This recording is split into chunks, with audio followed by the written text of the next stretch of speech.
Kemana Fatah dan Raisa? Fatah, aku pikir kita cuma mau makan berempat, Pak.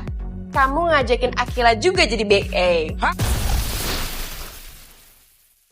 Hello guys, di Universe Sinetron Asmara Genzi, malam yang cukup panjang masih dengan pembahasan dari sudut pandangnya Fatah.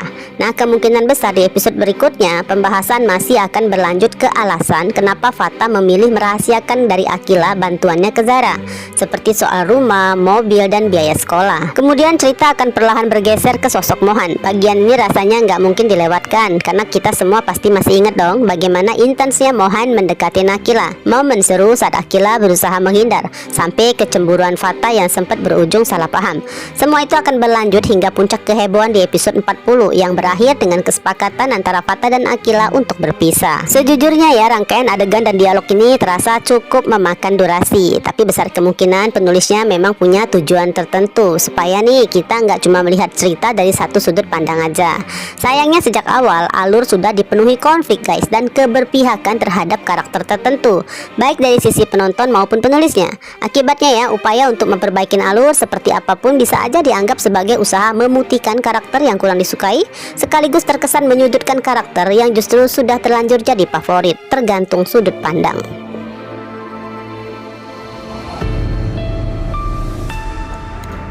Nah, daripada bahas alur yang maju mundur, kita fokus ke cerita yang lagi berjalan ya, terutama soal rencana Angelica yang ingin menjadikan Adit dan Akila sebagai brand ambassador.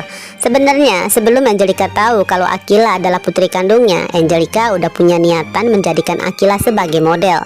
Tapi waktu itu langsung ditolak oleh Mayang dengan alasan Akila sudah terlalu sibuk. Nah, setelah kebenaran mulai terungkap ditambah gosip karangan dari Pak Tono, kali ini Angelica jelas nggak mau terlalu peduli dengan larangan dari Mayang. Cuma Angelica harus menunggu momen yang tepat. Dan akhirnya momen itu datang juga saat Adit merasa iri melihat Mohan dan Raisa yang fotonya terpajang di billboard Jakarta. Keinginan besar Adit untuk jadi model justru jadi jalan buat Angelica menjalankan rencananya. Angelica pun menyetujui keinginan putra kesayangannya tersebut, namun dengan syarat harus mengajak Akila jadi model bareng. Dengan pendekatan yang halus, Angelica menjelaskan kalau konsep pasangan akan lebih menjual. Nah, buat Adit itu terdengar masuk akal tanpa menyadari ada makna lebih dalam saat sang mama menjelaskan pasangan yang dimaksudkan bukan cuma soal romantis, tapi juga bisa sebagai kakak adik. Dari sini kelihatan kalau Angelica sedang pelan-pelan mendekatkan Adit dan Akila dengan harapan suatu saat nanti saat kebenaran terbongkar mereka bisa saling menerima. Kalau dilihat dari alurnya, kemungkinan besar Adit nih yang akan jadi orang pertama yang mengajak Akila untuk ikut jadi brand ambassador di perusahaan mamanya. Setelah itu barulah Angelica yang akan datang untuk mengkonfirmasi pada Akila, dan Angelica akan menyerahkan keputusan ke Akila, termasuk soal izin ke orang tua angkatnya. Alurnya terasa cukup natural, tinggal ya bagaimana nanti Mayang mencari cara melarang tanpa bikin Akila curiga. Karena dari sisi Akila sendiri ini adalah peluang bagus. Akila bisa menambah penghasilan sendiri dan juga membantu kondisi keuangan keluarga. Di sisi lain, Angelica sedang menyusun strategi besar guys. Angelica sudah memeriksa data dari USB yang diberikan Vindo dan merasa berada di atas angin karena punya bukti kuat untuk menjatuhkan dua perusahaan yang tersisa milik Michael dan Mayang. Bahkan ya, Angelica cukup yakin bisa memenangkan hak asuh Akila. Rencananya Angelica akan memilih waktu yang tepat untuk membongkar identitas Akila dan menariknya keluar dari keluarga angkatnya. Angelica mengira sedang menyelamatkan Akila dari keluarga toksik yang selama ini hanya memanfaatkan putrinya.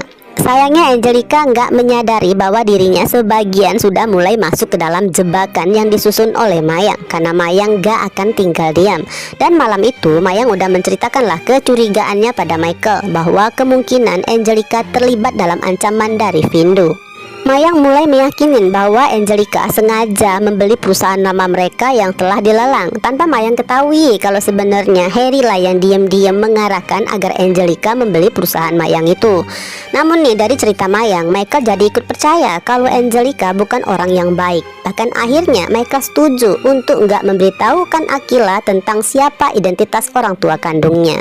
Masalahnya, Mayang sengaja nggak sepenuhnya jujur pada suaminya tentang rencananya menyuruh Tono mengarang cerita untuk membentuk opini buruk tentang Angelica di mata Akila nantinya. Semua ini sepertinya ya guys dilakukan Mayang salah satunya untuk menutupin kebohongan besar di masa lalu yang Mayang ketahui berdampak pada kondisi mental Akila. Nah, bukannya meluruskan, Mayang malah memilih akan membuat Akila semakin membenci kedua orang tua kandungnya sendiri. Di titik ini ceritanya benar-benar menjadi abu-abu guys. Angelica memang ingin menebus kesalahan masa silam, namun caranya tetap penuh strategi dan tekanan. Sementara Mayang terlihat ingin melindungi Akila, tapi di balik itu ada manipulasi dan kontrol yang terus dipertahankan. Jadi kalau ditanya siapa yang paling kejam, jawabannya enggak hitam ataupun putih. Karena Angelica berpotensi menyakiti lewat kebenaran yang tiba-tiba, sementara Mayang menyakiti dengan kebohongan yang terus dipertahankan. Pada akhirnya yang paling berat menanggung semuanya tetap Akila. Beralih ke keluarga Alferik yang akan mengadakan makan malam bersama. Momen yang terasa spesial terutama bagi Mohan karena ini adalah pertama kalinya. Di sisi lain, Raisa cukup sadar diri untuk nggak ikutan. Raisa memilih membantu kesibukan di kafe. Bahkan Raisa turun langsung jadi pelayan di teras, membantu Pop Diva karena banyak orderan dari teman-teman yang sedang menikmati traktiran setelah foto Mora terpajang di billboard Jakarta. Sementara itu, Rose tampil mencuri perhatian nih dengan gaun hitam yang dipadukan dengan sepatu kets sederhana namun tetap memikat. Penampilannya sukses membuat Ken terpana sampai nge-freeze beberapa detik menatap pesona gadis di hadapannya. Namun Mohan dengan sigap mengingatkan Ken, ya meskipun Mohan tahu Ken adalah sosok yang sopan, baik dan berkualitas, tetap aja naluri seorang adik laki-laki nggak bisa ditawar untuk melindungi kakak perempuannya. Di momen ini Rose sengaja menolak dengan halus tawaran dari Ken untuk duduk di bangku depan mobil. Selain untuk mengutamakan mama dia yang emang udah menelpon minta bantuan Ken mendampingin, juga karena Rose gak ingin terlalu memberi harapan di hubungannya dengan Ken. Sayangnya ya karakter Rose, Zara atau Sisi ini bagaikan buah si malakama. Apapun yang dilakukannya terlihat salah di mata pembenci karakternya. Perjalanan kedua ini berjalan cukup lancar karena sudah dipastikan yang akan mereka temui memang adalah Danuel. Meskipun begitu, duo yang Alferik tetap waspada guys, seolah udah jadi bagian dari kebiasaan mereka. Selain kan emang karena karakter atau latar belakang keluarga yang membentuk untuk selalu memperhatikan sekitar, berjaga dari segala situasi.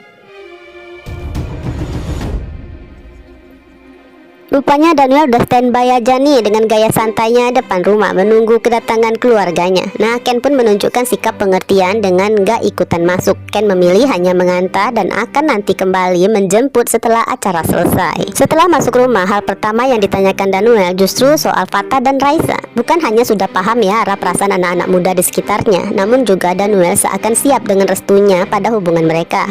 Jika reaksi Mohan terlihat jelas, senyum lepas salah tingkah saat nama Raisa disebut menunjukkan betapa pentingnya arti Raisa dalam hidupnya. Sebaliknya, saat menyebut nama Fatah, maka baik Rose, Mohan, dan tante dia langsung mengalihkan pembicaraan karena ada hal yang sengaja harus disimpan sementara waktu ini terkait soal sikap dan ucapan Amanda yang menentang hubungan Fatah dengan Zara. Bagaimanapun ya, mereka tetap mengingat bantuan besar dari Fatah dan Jordan sebelumnya, jadi memilih untuk enggak membuka cerita yang khawatirnya bisa memperkeruh suasana.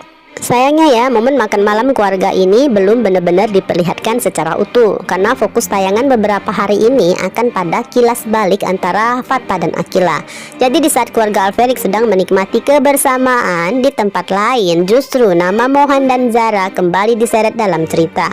Ya gimana pun alurnya guys, tetap aja ya sebagian besar penonton garis keras merasa mereka yang pantas disalahkan karena telah hadir dalam hubungan yang sebenarnya pondasinya sudah rapuh.